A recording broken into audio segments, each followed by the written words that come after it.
छोड़ो बेकार की बातें, हमें नहीं अपनानी। आओ बच्चों तुम्हें सुनाओ अच्छी एक कहानी। सुनो कहानी, आओ सुनो कहानी, चलो सुनो कहानी, सुनो कहानी।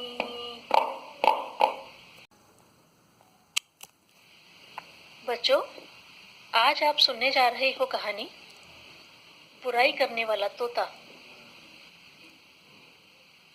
एक बार की बात है, एक संत के पास एक पालतू तोता था।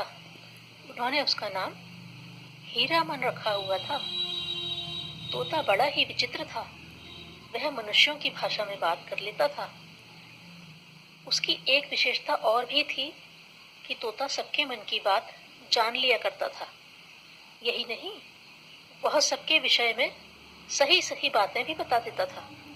धीरे धीरे तोते की प्रसिद्धि बढ़ती गई।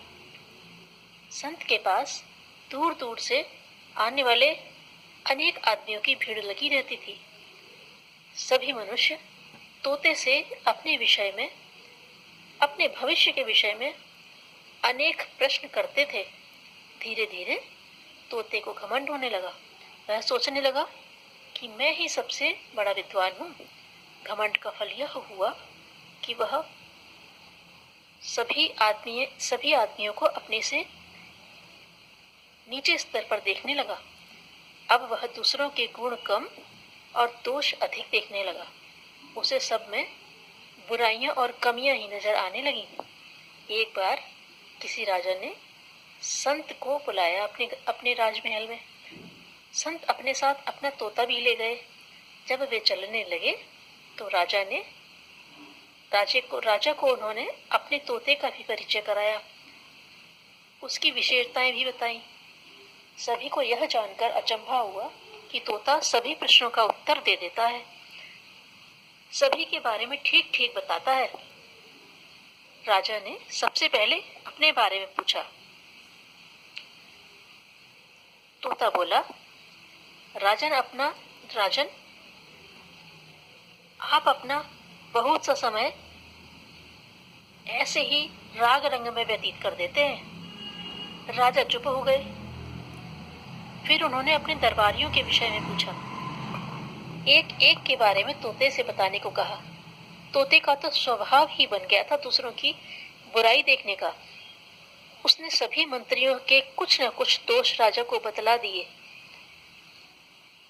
किसी को राजा की बुराई करने वाला बताया, किसी को प्रजा को सताने वाला, किसी को धन चुराने वाला बताया।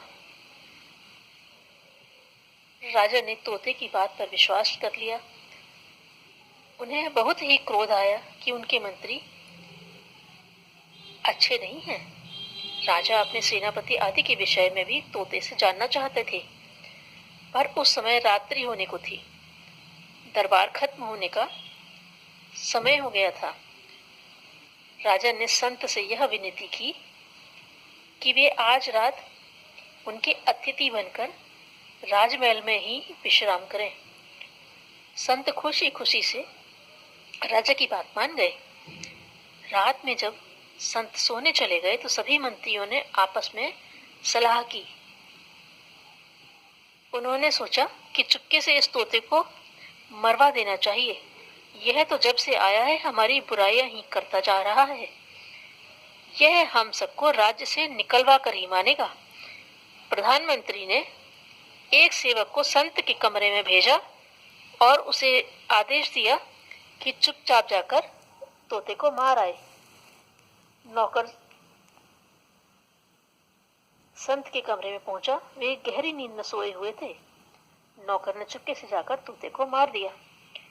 जब संत सुबह उठे तो उन्होंने अपने तोते को मरा हुआ पाया। यह देखकर वह बड़े दुखी हुए।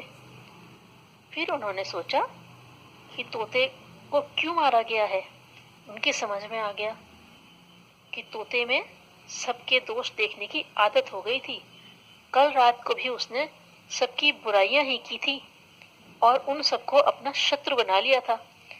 इसी कारण उन्होंने ही इसको मरवा दिया होगा। दूसरों की निंदा करने से बच्चों हमें घृणा और तिरस्कार ही मिलता है। इसलिए हमें दूसरों के दोष नहीं, गुणों की खोज में रहना चाहिए।